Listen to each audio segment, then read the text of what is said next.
பாரம்பரிய சமையல். ஃபர்ஸ்ட் பார்க்க போறது குதிரைவாலி அரிசி மணிப்புட்டு. குதிரைவாலி அரிசி மணிப்புட்டு செய்வதற்கு தேவையான பொருட்கள்: குதிரைவாலி அரிசி, தேங்காய் துருவல், நெய், இந்துப்பு.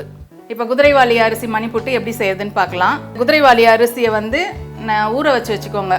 ஒரு மணி நேரம் ஊற வச்சுக்கோங்க. இது நம்ம ரொம்ப ஈஸியாக பண்ணுறது தான், ரொம்ப சிம்பிள், ஆனால் டிஃப்ரெண்ட்டாக இருக்கும், குழந்தைங்களுக்கு ரொம்ப பிடிக்கும். இதை என்ன பண்ண போகிறோன்னா, ஊற வச்சுட்டு நம்ம அரைச்சிக்கலாம். மிக்சியில் போட்டு அரைச்சிக்க போகிறோம்.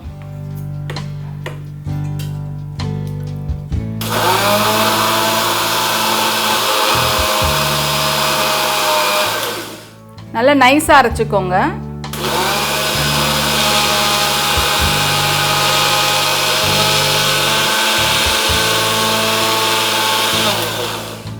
நல்லா இந்த மாதிரி வெண்ணெய் மாதிரி அரைச்சிக்கோங்க. தண்ணி கொஞ்சம் ஊற்றிக்கோங்க. அதாவது நம்ம ஊற்றி கலரை தான் போகிறோம். கொழுக்கட்டைக்கு இது பிடிக்கிற மாதிரி ஊற்றி கலரை போகிறோம். நெய் ஊற்றி அந்த மாவை போட்டு நல்லா கலரி, கொழுக்கட்டை மாவு மாதிரி கலரிட்டு அதுக்கப்புறம் மணியாக உருண்டை பிடிக்கணும். அதுக்கு நம்ம இப்போ நெய் ஊற்றிக்கலாம். 1 ஸ்பூன் நெய் ஊற்றிக்கோங்க. அரைச்ச மாவில் ஒரு பிஞ்சு உப்பு சேர்த்துக்கோங்க, கொஞ்சம் அந்த டேஸ்ட்டுக்கு. தீயை ஸ்லோவாக வச்சுட்டு இதை ஊற்றிக்கிட்டே நல்லா கிளறி விடுங்க.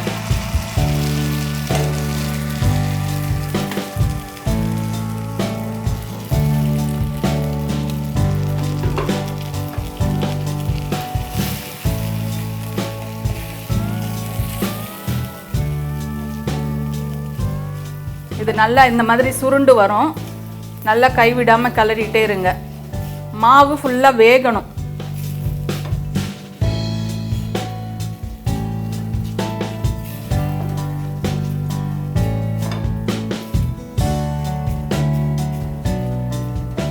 நல்லா இந்த மாதிரி தேய்ச்சி கிளறி விடுங்க. அப்போ தான் மாவு வேகும். வேகலைன்னா அந்த உருண்டை பிடிக்க வராது.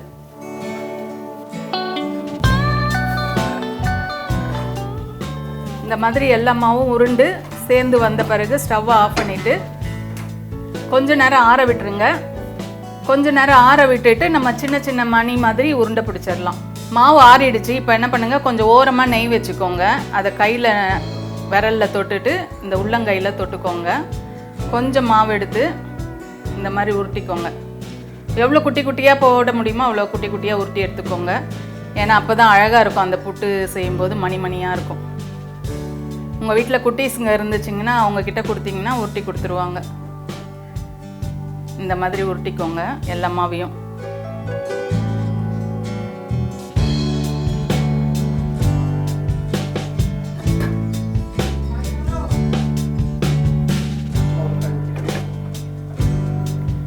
இந்த மாதிரி எல்லா மாவையும் மணியாக உருட்டிக்கோங்க. இந்த மாதிரி குட்டி குட்டியாக உருட்டிக்கோங்க. பார்க்கவே அழகாக இருக்கு இல்லைங்களா? இப்போ என்ன பண்ண போகிறோன்னா, இப்போ புட்டு அவிக்கிறத எடுத்துக்கோங்க. ஸ்டவ் பற்ற வச்சுக்கலாம். பற்ற வச்சு தண்ணி சூடு பண்ணிக்கோங்க. இந்த புட்டு அவிக்கிறது உங்ககிட்ட இல்லைன்னா டம்ளர் எடுத்துக்கோங்க. டம்ளரில் இந்த மாதிரி லேயராக, அதாவது கொஞ்சம் தேங்காய், இந்த மணி, அந்த மாதிரி லேயராக போட்டு ஒரு 3 லேயர் வச்சு இட்லி பாத்திரத்தில் வச்சு வேக வச்சு எடுங்க. அதுவும் நல்லாவே வரும். புட்டு குழாயிலேயே அடியில் ஒரு இது மாதிரி இருக்கும், இந்த மாதிரி இருக்கும். இதை அடியில் போட்டுருங்க. போட்டுட்டு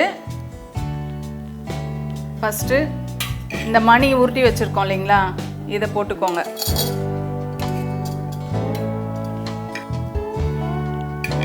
அடுத்தது தேங்காய், ஒரு 3 ஸ்பூன் தேங்காய் சேர்த்துக்கோங்க. மறுபடியும் இந்த உருட்டி வச்சுருக்க இந்த மணி எடுத்து போட்டுக்கோங்க.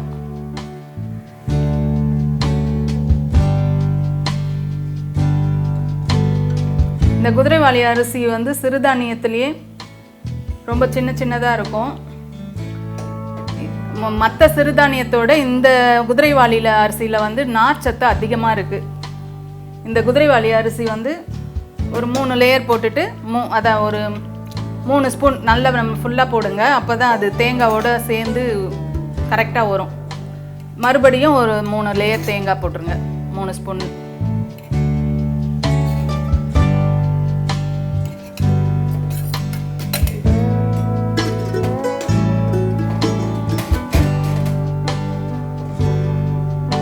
நம்ம குழந்தை பிறந்து ஒரு 6 மாதத்தில் ஃபஸ்ட்டு திட உணவு தருவோம் இல்லைங்களா, அப்போ ராகி கஞ்சி இல்லைன்னா அரிசி கஞ்சி கொடுப்போம்.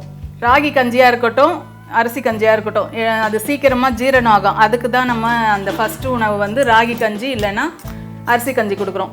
ஆனால் இந்த குதிரைவாலி அரிசியில் சாதமாக செஞ்சு நல்லா குழைய சாதமாக செஞ்சு கொடுத்தோம்னா ஜீரண சக்திக்கும் நல்லது. இதில் நார்ச்சத்து அதிகமாக இருக்குது, குழந்தைங்களுக்கு ரொம்ப நல்லது. அதே மாதிரி வளர்கிற குழந்தைங்களுக்கும் இது சாதமாக வச்சு சாப்பாடு மாதிரி நல்லா கொடுக்கலாம். இந்த சாம்பார் சாதம், தயிர் சாதம் ஸ்கூலுக்கெலாம் கட்டித்தரோம் இல்லைங்களா, அவங்களுக்கெல்லாம் இது கொடுக்கலாம். அதே மாதிரி வயசானவங்களுக்கும் வந்து இதில் கஞ்சி வச்சு கொடுத்தா அது சீக்கிரமாக ஜீரணம் ஆகும், உடம்பும் நல்லா ஸ்ட்ராங்காக இருக்கும், உறுதியாக இருக்கும். இந்த குதிரைவாலி அரிசி வந்து அப்புறம் ஜுரம் அடிக்கும்போது நம்ம எனர்ஜியாக இருக்கணுன்றதுக்காகவே இதில் கஞ்சி காய்ச்சி கொடுப்பாங்க. அந்த மாதிரியும் இது தரலாம். இப்போ இதை அடுப்பில் வேக வச்சுட்டு ஒரு 5 நிமிஷம் வைங்க. ஏற்கனவே நம்ம மாவு வெந்தது தான், நம்ம கிளறிட்டோம், ஏற்கனவே வெந்திருக்கு. இப்போ இதை ஒரு 5 நிமிஷம் வச்சா போதும், வெந்துடும். 5 நிமிஷம் ஆயிடுச்சு. இந்த மேலே ஆவி வந்தால் போதும். ஆவி வந்து கொஞ்ச நேரம் ஒரு 2 நிமிஷம் விட்டுட்டு ஆஃப் பண்ணிடுங்க. இப்போ ஓப்பன் பண்ணிக்கலாம். ஓப்பன் பண்ணிவிட்டு வெந்துருச்சு. இப்போ என்ன பண்ண போகிறோம், இது கூடவே இந்த மாதிரி கம்பி கொடுத்துருப்பாங்க, அதை வந்து அடியில் இருந்து இப்படி தள்ளி விடுங்க.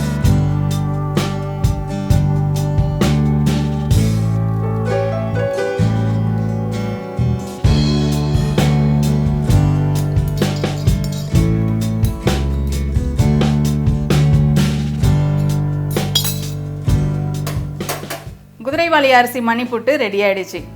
இது வந்து பார்க்கவே ரொம்ப அழகாக இருக்குது, ஆனால் ரொம்ப சத்தானது. நம்ம டிஃப்ரெண்ட்டாக செஞ்சு காட்டியிருக்கோம், ஆனால் குழந்தைங்களுக்கு ரொம்ப பிடிக்கும். ஏன்னா இந்த மணியாக இருக்கும்போது இது கூட கடலைக்கறி இல்லை நாட்டு சக்கரை போட்டு சாப்பிடும்போது டேஸ்ட்டு சூப்பராக இருக்கும். கண்டிப்பாக நீங்கள் வீட்டில் ட்ரை பண்ணுங்கள், பெரியவங்களுக்கும் பிடிக்கும். இது செஞ்சு கொடுங்க, ஆரோக்கியமாக இருங்க.